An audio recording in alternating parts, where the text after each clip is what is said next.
Bismillahirrahmanirrahim. Assalamualaikum warahmatullahi wabarakatuh.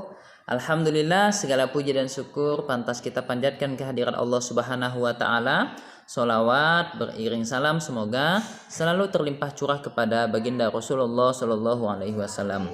Apa kabar Anda sekalian? Semoga kalian selalu dalam keadaan sehat walafiat dan hari ini diberikan kekuatan untuk melaksanakan kewajiban kita selaku umat Islam, yaitu melaksanakan ibadah puasa atau saum Ramadan.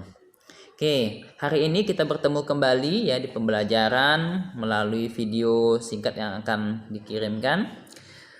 Sebelum memulai pembelajaran ini, alangkah lebih baiknya kita buka dengan melafazkan basmalah ya. Bismillahirrahmanirrahim.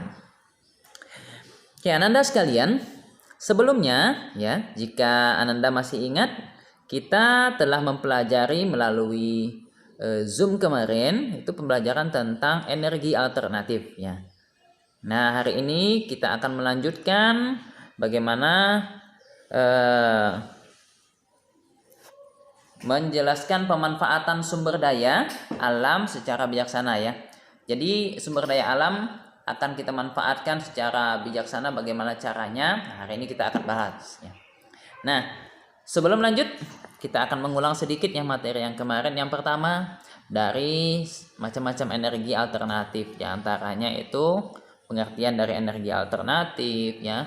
Energi alternatif itu adalah energi pengganti ya, pengganti. Energi pengganti di antaranya itu bisa berupa cahaya matahari, ada air, terus ada udara atau angin, terus ada panas bumi, terus bisa menggunakan biogas sebagai pengganti gas ya. Nah, ini ada juga nuklir, uap. Nah, itu merupakan energi pengganti dari energi yang sering kita gunakan seperti bahan bakar minyak. Karena kita ketahui ya, kalau kita telah menggunakan energi seperti bahan bakar ya, ataupun gas LPG yang kita gunakan terus ya dalam waktu yang lama, maka dia jumlahnya akan habis ya. Maka oleh sebab itu kita perlu untuk menggantinya. Nah, perlu mencari penggantinya. Nah, jika suatu saat nanti persediaannya itu akan habis atau menipis ya. Nah, Ananda sekalian, silakan Anda membuka buku penanya di halaman 146 ya. Halaman 146 kita melanjutkan pembelajaran ini tentang menjelaskan pemanfaatan sumber daya alam secara bijaksana. Bagaimana caranya?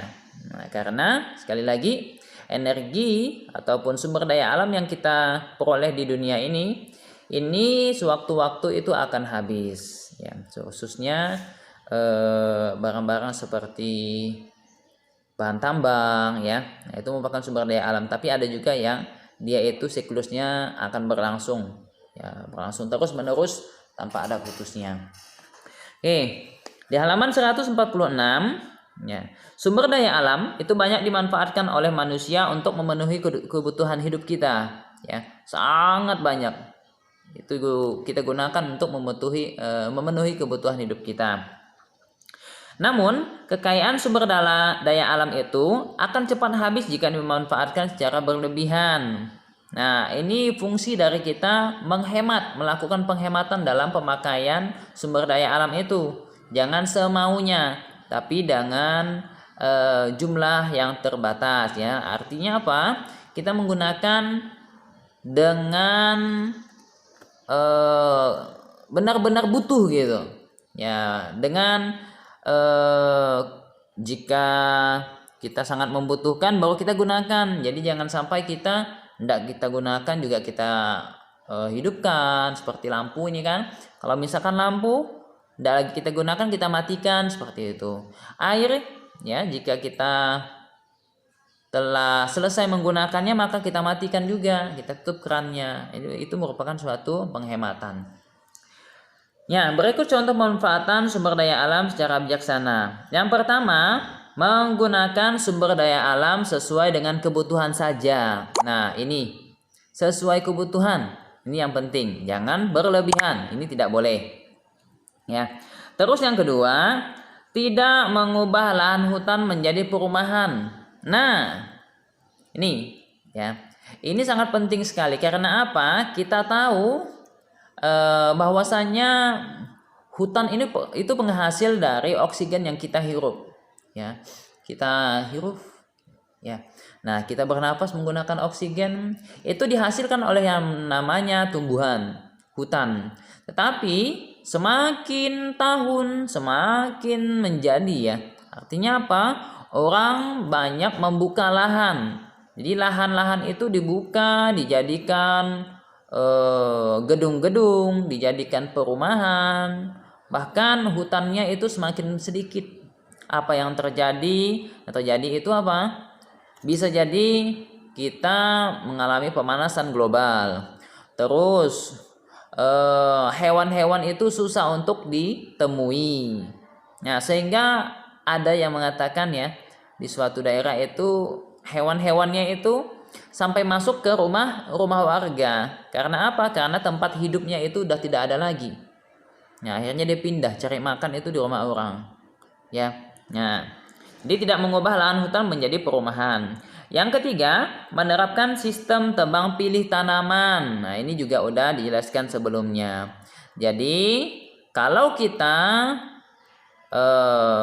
mempunyai kebun ya, kebun ataupun produksi, hutan produksi ya, kayu, terus kita ingin memanennya, ingin menebangnya, maka yang kita lakukan itu adalah tebang pilih. Ya, pilih yang besar-besar saja, yang sedang-sedang dan yang kecil-kecilnya itu jangan ditebang semua. Karena khawatirnya apa? Kalau tebang semua, ya, maka semuanya akan hilang. Karena apa? Karena tanaman itu kalau kita tanam dia masih belum tentu bisa hidup kalau masa usia kecil ya. Nah, jadi masih belum bisa hidup, khawatirnya tidak hidup. Nah, makanya kita hanya menebang yang besar-besar saja. Jangan yang kecil-kecil juga kita tebang seperti itu. Yang kelima, ya, memperbaiki lahan bekas tambang. Ini ya biasanya ini terjadi di daerah-daerah tambang ya. Daerah-daerah tambang emas misalkan ya, maka di situ pasti akan ada cekungan. Karena emas itu diambil ya. Emas itu diambil dari dalam, habis itu disaring, dinaikkan ke atas lumpurnya.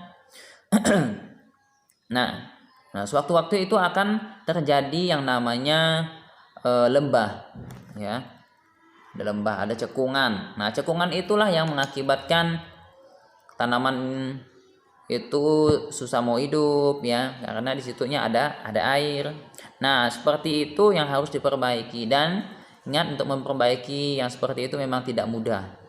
Nah, itu kewajiban kita selaku generasi penerus itu untuk menjaga lingkungan kita agar tetap bisa dimanfaatkan, agar bisa terus kita jaga. Ya, tujuannya apa? Agar anak cucu kita ke depannya itu dapat merasakan nikmatnya ya.